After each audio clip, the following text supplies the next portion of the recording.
Thanks for joining us inside the Dancer's Studio, where we bring listeners like you closer to the creative process. Inside the Dancer's Studio is a program of the National Center for Choreography in Akron, Ohio, as part of our Ideas in Motion initiative. This episode was recorded as an ongoing documentation practice with NCCAkron visiting artists in 2023 to 2024. Today we join Christy Bolingbroke, our Executive Artistic Director, in conversation with Phoenix, Arizona-based artist and activist Ruby Morales. Morales describes her work as that of a dance artivist, where she investigates culturally informed teaching methods, circular leadership models, and her relationship with movement as a bgirl and in Mexican-style cumbia. She is the recipient of many awards and fellowships. Most recently, she was honored by the Association of Performing Arts Professionals with a Spark of Change Award.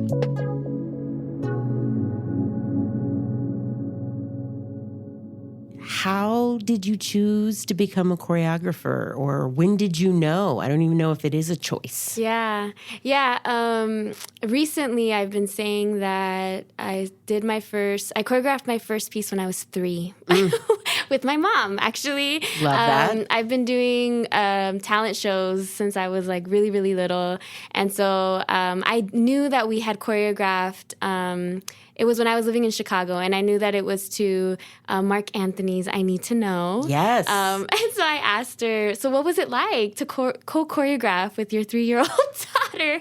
And she said that she would like give me a move and show it to me, and then ask me if I liked it or what I wanted to add next or do it like this. And then she said that I would also be like, well, no, I want to do it like this. And so that'd be the first time that I choreographed. And then like, as I got older, dance was always something that was always in my life in some kind of way. I grew up dancing cumbia and family parties, but my mom also let us allowed us to just explore different things. So I did a bunch of different things growing up.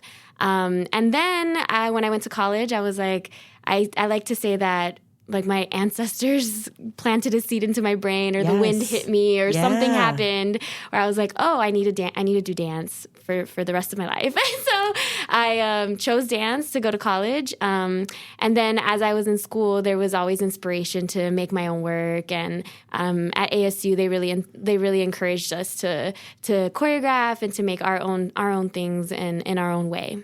So that was down at Arizona State University where you ended up going. But I love the idea, especially at such a young age, when you aren't, judging yourself, when you aren't questioning, and it really is just so innate. I mean, we talk a lot. We talk a poetic game about dance as a language. Yeah. But it really was like an inherent language for you from your ancestors, and it sounds like something that you practiced among your family, too. Yeah, my mom, I remember her telling me that when I was little that they asked me, Ruby, how do you know what to do next? And I was like, I just feel the music. And I was like 5. I love that. The confidence, for sure. Yeah. So with music, is that somewhere that you start as a choreographer, or at what point in the process does that come up? Yeah, it depends. Sometimes I use music to inspire the movement that my body is going to do. And I think because of the forms that I practice inside of cumbia and breaking, music is like a huge, huge inspiration. And so that's kind of what ignites the almost like the flow, the part where you're not really thinking, but your body just kind of knows what it's doing without you having to like, get it all heady about it. Your body just listens to the music and knows where to go, and how to do it. In terms of like my choreographic process, sometimes it'll inspire the movement, and then sometimes I like to come up with movement and then collaborate with a musician and then bring in their understanding of the concept that I'm working on. Yeah. And I don't know how much experience you have with this, but particularly because of the forms that you work in, something that a lot of our students are curious about is like, if you want to use popular music or current music, how do you navigate the sort of rights or access to that? Have you found yourself in that, sort of conundrum as far as like, I want to make it to this piece that's on the top 40 on the radio or something, but that is sort of its own creative admin conundrum. Yeah, I don't usually work with pop music, but if it is a song, I've been really lucky where I have good relationships with musicians and artists that are connected inside of hip hop, and so I've been able to like, I need this kind of beat, or I want this kind of feeling, and I've been able to work with people who can develop that. And then when it comes to the cumbia side of things, what's really cool is that these bands and these groups, even though everyone listens to them, they almost feel very local. So they might come to that like corner bar next to the gas station in Phoenix, even though everyone listens to this particular band. And so there's this like feeling of localness to it. So they're actually very accessible in terms of using their music. So I think that I feel like I'm in a place where I don't get to, I don't need to really like deal with that part of it. I mean, it also reveals so much about relationships and collaboration. But I also love the idea. I mean, and particularly, cumbia and breaking, anything that some people might call social dance, because it is of the community. That doesn't mean that it isn't something to be performed on our stages and in various places. But that also, I think, hints at something that you don't see community necessarily as I'm here to perform and they're here to watch. Yeah. But you're a part of the community. Would that feel apt to say? Yeah, 100%. When I was working on the last piece that I was working on, Breaking Pachanga, I had my mom and a close friend, my mom's close friend, who's also my friend, come and teach some cumbia classes. And it was really cool to have, my mom's friend, Chio is her name. She has always danced and is like, loves dancing and has always like, every time we go out dancing, we all dance together. She's really good at leading. She's like, I've never taught a class before. And I was like, that's okay. Just come and share what you already know with us. And she was like, okay. And it was great. It was a great experience. So I do feel like, I am part, it is part of me. And so, and I bring my mom into a lot of the things because she's very much, she wouldn't name herself this way or use this title, but she's like a straight up community organizer. Like whenever somebody needs something, she knows who to turn to, where to go, and who to reach out to. And so I always I tend to turn to her a lot. Yeah. Love that. Yeah. So then when you're looking for dancers, what do you look for those collaborators, for those people to join on a new work? Yeah. I like to look for people who are already connected to the communities that I'm a part of. So I was really looking at people who I wanted to work with breakers, with people who had been breaking before, who were inside of the practice of breaking. With cumbia, I didn't have too many people. I had like a couple, 2 or 3 that had grown up dancing cumbia, not necessarily go out dancing still, but they grew up around it like culturally because that's how they were raised. And also it's really important for me to have like deep relationships and for us to know that there's like we're grounded in like love and light. And that's really important for me in terms of who I work with, is that feels very present. That's beautiful. Yeah. Excellent. Tough creative question. Uh-oh. This also is from our students. No, well, and I think you never grow out of this challenge for some people. How do you name a dance? Yeah. So actually, I was trying to figure that out recently with I did a performance at a museum, a short performance, and I was trying to come up, I was like, what am I gonna, and I went through this long list, and first I wrote down all of the things that came to me automatically, the things that I knew it was about, and I know it's about this, so I made a long list, and then I was unhappy with all of them. Like, it's none of these. And then I let it go. I just kind of like, okay, I'm not going to stress out about what I'm going to call this. I'm going to move forward, move on, do my life. And then it kind of just appears to you.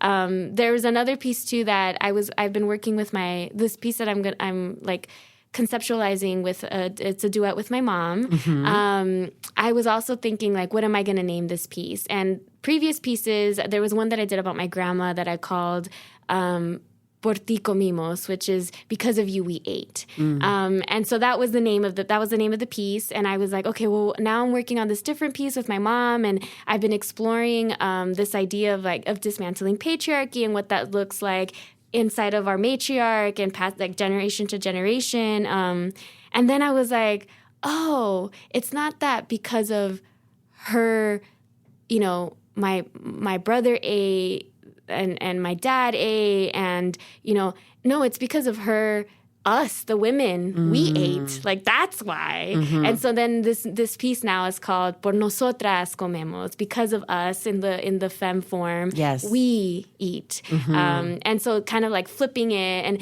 And so I think it comes through from like a lot of like thinking and reflecting and writing and really trying to understand like, where are these ideas and concepts coming from, and what inspired this, and what is living inside of this? And it feels like those things kind of start to appear as you're inside of the reflective space. I love that. Yeah. And also relates to one of our earlier conversations about sometimes you have to sort of get all the ideas out, maybe on Post-it notes, something tactile, move it around. Yeah. It's not all going to make it into the final piece. Yeah. Dance making, art making is not a linear process all the time. No. So it sounds like you're constantly listening, reflecting inside of that. Another question to share, because I think anyone, whether you're writing a paper or making a dance, you sometimes are not feeling it. And so what do you do if you are having some sort of creative block? There's a couple of things. I like to turn to my people. I have like really close friends and people that I've collaborated with in the past where I call them and have conversation with them and tell them what I'm thinking. And they're because of the relationship that I've built with them, there's an understanding of when I need, direct support, when I need space to be heard. And so I think that I have that relationship, so we're able to create that. And I don't have to name it necessarily, but we kind of understand each other. I really do like to say yes. And it's connected to how you reflected back to me, what I had said, is that I just say yes to even the crazy thoughts, like the thoughts that feel like don't make sense, the thoughts that feel like this isn't relevant, nobody's going to understand this. Okay, let's just say yes for a little bit. Let's just say yes to it and then see what happens. And then maybe if I said yes and then I didn't like it, okay, then we won't use it. But sometimes I say yes and it actually does make a lot of sense. Even though I originally was like, this is wild, like I don't like it, it doesn't make sense. Then all of a sudden I use it and I'm like inspired to another thing that might not have been that original yes. So I think that's I like to just like do all of the stuff that even feel like they don't make sense. There's something so lovely in the idea of saying yes that is not a permanent decision. Yeah. Yes. Yes. You're right. And maybe it's because dance is ephemeral, and so it's like, that's not on your permanent record. That's not written in ink. Yeah. It's something that we can let go of or can erase, but by saying yes, who knows what you'll find next. Yeah. I'm also in love with potential. So I think that inside of the space of potential, that is exciting to me because it can go any direction, and then and that feels like the yes. Like it feels like, and it also feels like the yes that you don't have to this is forever. But it does feel like potential feels like an exciting, fertile place to be in. You don't know what direction you're going to go. Everything is possible. Yeah. In love with potential. I love that you're in love with potential too. I like that framing of it. Yeah. So I'm curious, you said yes to our invitation to come teach as part of 21st Century Dance Practices. How would you define 21st Century Dance Practices though? I would think of it as like the now. So I think that it feels like just like a way of framing and giving like a name and a framing to where we're at in the present. So it doesn't necessarily come with like an aesthetic or a description, but rather the like listening to what is happening now. So you could look at historically what's happening now. You could look at where is Ruby today, because she is in the 21st century. Yeah, these are the times. Yeah, it could be like what's happening in terms of like building buildings, furniture or clothes, or it just feels like a framing or a container for what is today where we're living right now. Yeah. Yeah. I mean, it makes me think a lot of the single choreographer models and examples that we have from the 20th century was sort of about codifying, right? Like, oh, we don't have a way of writing this down. I'm going to tell you, these are the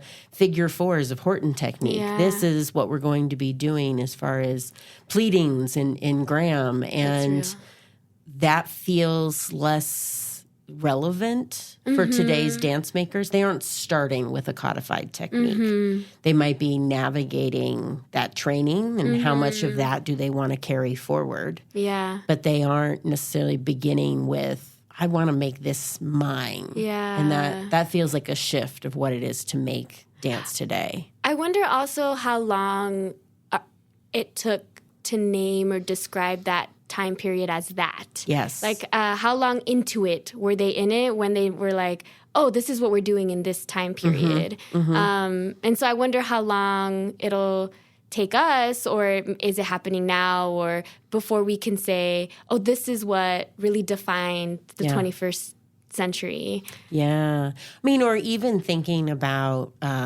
other, like hip hop having its 50th anniversary earlier this year. And that still is such a nascent idea, right? In terms of elders in our communities, in terms of what aging in breaking looks like. We're still on the forefront of so much of that. With both, I'm thinking about the cumbia and the breaking. I'll make an assumption that cumbia might be a little bit older than breaking. And so I'm curious, how do you navigate the sort of known the old movement vocabularies and new movement vocabularies, especially when so many forces, we'll say, in our sector, whether they're funders or presenters, often are like, what's the new thing? And you're rooted in kind of two different forms that transcend different times. Yeah. So I'm curious, do you think about that, or kind of like, do you know, like, oh, I'm going back to that cumbia basic? Yeah. How is that present in your choreographic process? I guess I haven't thought about too much in terms of time. I get the couple of times that it has shown up was actually this morning. I was listening to, my mom gave me a list of different bands and musicians that she liked to listen to. And so I was listening to one of the bands, Los Caminantes, and she didn't give me a specific song or a specific album, so I was just like scanning through different albums. And this album was released in 1971, and one of the songs was like an overlay. He was singing over a funk beat. And I was like, what? This was released in 1971. Yes. So right before hip hop was born. And then also happening like in a different part of the world. And here he was inspired by this music and also layering cumbia. So I was like, there's these connections and layerings of all these different time periods and music inspiration. And so historically, like what is happening is always influencing the art. And so I thought that was interesting. It was also interesting to feel the like they almost like they weren't matching, but they were matching, these different styles of music. So I guess that was a place where it became apparent to me, where you can hear the different influences of different instruments and different things that have become popular at that time showing up in the music. And then you can make connections to other styles of music that are happening at the same time. So I think that's interesting. I think also people tend to be like, oh, these two different forms, hip hop, breaking hip hop and cumbia, like that's cool. So that almost feels like a little bit of excitement inside of there that people tend to look at that and be excited about that. Yeah. And do you find, kind of circling back to what you look for in dancers, do they need to specialize in one or the other, or is there a certain sort of bilingual fluency between the different dance forms? When I've worked with both of the forms, there isn't too much where people are doing both. It's either one or the other. It's rare. It's also really hard to find people who are dancing cumbia in partnership. Like I tend to see, it's like my mom's generation. That's who I tend to see out at the club. So when I go dancing with my mom, I'm not seeing many people my age. I'm seeing more people my mom's age that we're dancing with. So in general, I think like, it's less common to find people who know how to dance cumbia with turns and be in that kind of cultural setting. And then when you watch it, though, you can see like the footwork steps. I mean, it's all connected to the diaspora, right? So it's all like you can see the connections, especially with the footwork inside of cumbia. And then when you do top rocks inside of breaking, it's like it's you can see the overlap and the inspiration and how it makes sense to go from one top rock into a basic cumbia step. Like you can see the overlap. Yeah. 2 more questions. One, I'm curious this comparison and understanding between breaking and cumbia. You know, cumbia certainly as a way of partnering, whereas to my understanding, breaking comes out of battle culture, a different kind of partnering, possibly, if you will. Yeah. So with the duet that you're developing with your mom, how are you thinking about partnering?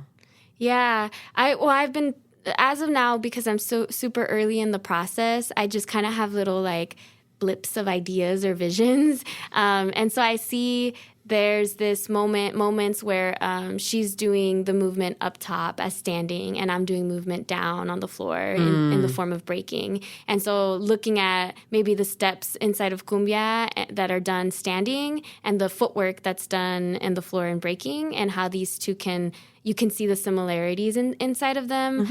So I have like that vision. I think also one of the concepts inside of the piece is when my mom moves forward inside in life, in this thinking of what it means to be a woman, what it means to be independent, to be strong, and inside of like the dismantling of the patriarchy, as she moves forward, I feel her turning and pulling me with her. And then as I move forward in certain places, I feel myself turning and pulling her with me. And so there's this like movement of up, like forward and back and come and go and turn back, look forward, be present.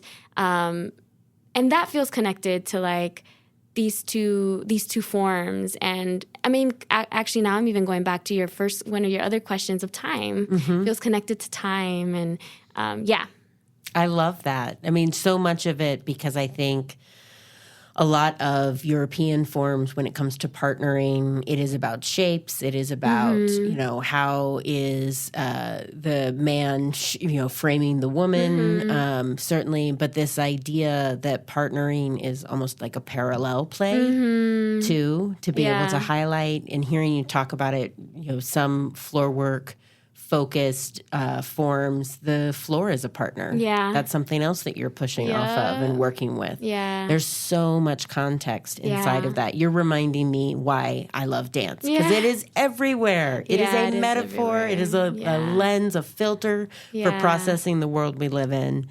Last question.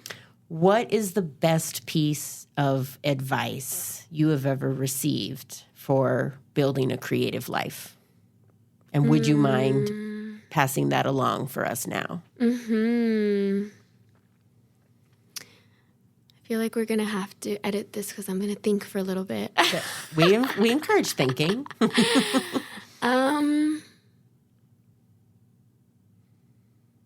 you ask the question again? In making a creative life, what's the best piece of advice you've received?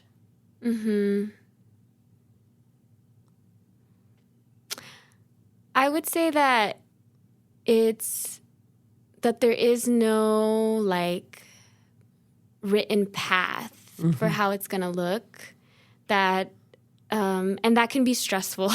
Especially when you've decided to dedicate your life to this and maybe spent a lot of money to go to school. You're like, oh, I need to know what I need to do next, and nobody can tell me, because there is no one answer for what you can do next. And now I'm freaking out because now I'm stressed because there is no like pathway that's been written down. And sometimes in other like careers that you may choose, there is a bit more of an outline. There's like a blueprint, like you do this, and then this happens. Inside of the creative life, there really isn't. But that's also what makes it the creative life. Yes. Yeah. Right? And to say yes. And to figure yes. it, to, say yes and figure it out and see what else manifests itself from that. Yeah. And there's freedom in that because there really is. There's freedom and liberation in knowing that you have the ability to make any choice and to make anything that you see possible in your own way. And that there is no like, because I did it this way, it's wrong because it's not in accordance to this blueprint. There is no blueprint. So you can do whatever you want, however you want, in whatever way you want. And I would say that would be, a good reminder. Whether a 21st century dance practicing artist or, just being an artist, period, it sounds like you're committing to life as a trailblazer. Oh, thank you. Support for Inside the Dancers Studio Conversation Series is supported by NCCAkron, the University of Akron, the University of Akron Foundation, the Mary Schiller Myers Lecture Series in the Arts, and Audioteca, a global audio manufacturer with U.S. headquarters in Northeast Ohio. Our podcast program is produced by Jennifer Edwards. James Sleeman is our editor. Transcription by Arushi Singh.